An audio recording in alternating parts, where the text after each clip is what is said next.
Hello everyone and welcome to another contrast paint video, and as you can see before you, painted, or based rather, in grey sear is the mighty M.O.D.O.K from Marvel Crisis Protocol. Same size base as the Hulk, which I think is 72 or 120. Hang on, I'm just taking a look at the back of his box to see. It doesn't say, I think it's 120 though, because that's like, he's roughly the size of like the old school Space Marine Dreadnoughts, not the Primaris ones. Is this, hang on, let me just adjust, there. It's in focus, but it seemed a little Batman angle to me. It still is maybe a little bit, but hey, whatever, it's Christmas, everybody's a bit lopsided at Christmas.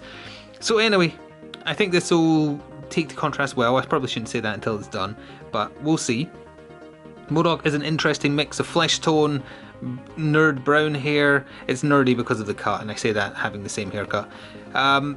His armor is yellow, or rather like armor come chair that he's also like stuck in because his limbs don't work very well, but he has purple hands, headband and feet.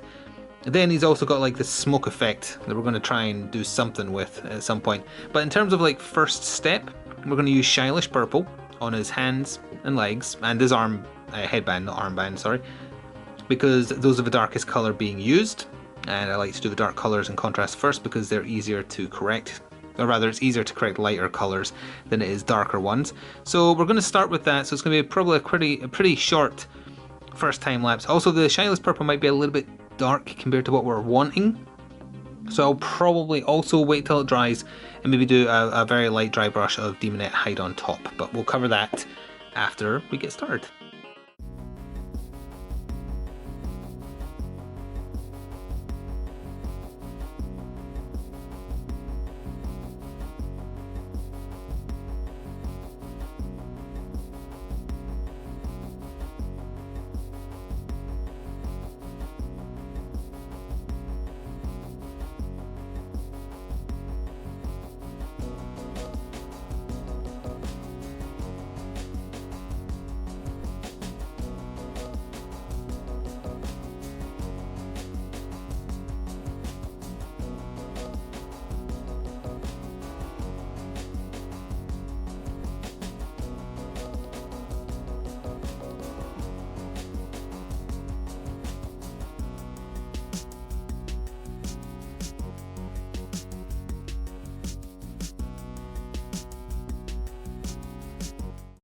So here's our first check-in with the purple done. Also did do a little dry brushing with the Demonette Hide on top and just cleaned up his visor because that's going to be red, and the little dot in his forehead there. It presumably channels his psychokinetic energy or whatever. So that's as it stands, just a quick part to get started. I think next what we're going to do is some Gulaman flesh on the face, all of the face, doing the best to avoid teeth, but the teeth will then get another coating of grey sear, and the eyes as well, as he has like pure milky white eyes, and then at the very last step they'll get a little bit of non-oil over them to add some definition. So the next step will be the Gulaman flesh on his face and snakebite leather on his hair, I think, rather than wormwood, because he's kind of got light, well, dark blonde, lightish brownish hair, depending on whether or not you're looking at the art or the painted figure on the box. So whatever, I'll go for kind of lightish brown with the snakebite leather. Is there anything else we can do at the same step? Yeah, we can do Blood Angels Red on the two dots there, and I think that'll be it. And then we'll have to save the smoke coming out the bottom of his chair until after the chair is done, because there'll be probably some dripping and bleeding once we do the Yandan yellow. So yeah, this is going to be a three-stepper, I think. So let's get those ones done.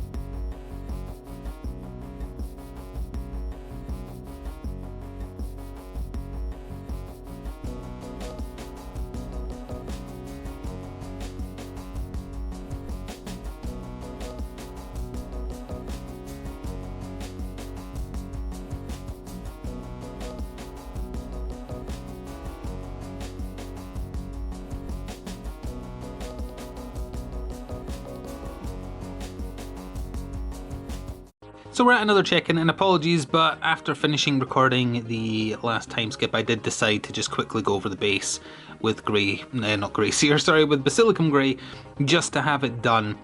So that leaves M.O.D.O.K's armour and the plume of smoke coming out his floating chair. I did use grey seer to go over the teeth a little bit and the eyes. Hopefully it'll be when the null owl goes on that the definition is added. It's still got drying time go. I think if I was redoing it, I think I would actually use the darker brown. It came out a bit too bright for me.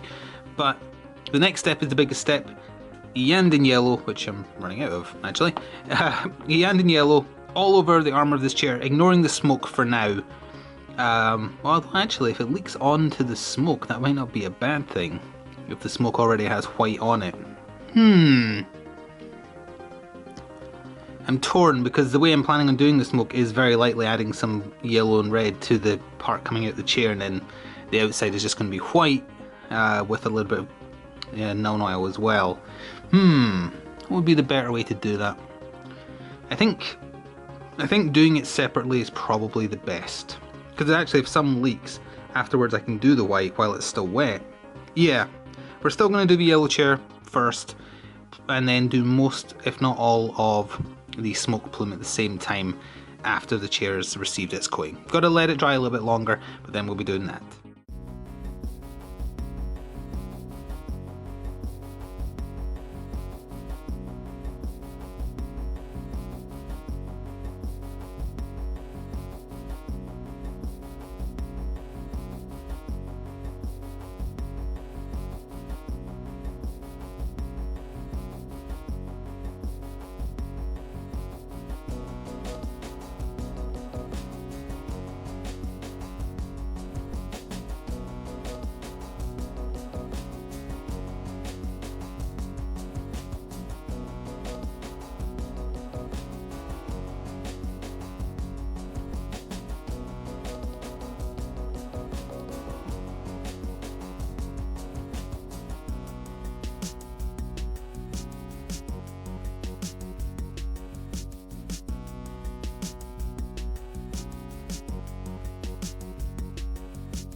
So another check-in, we are almost done with M.O.D.O.K.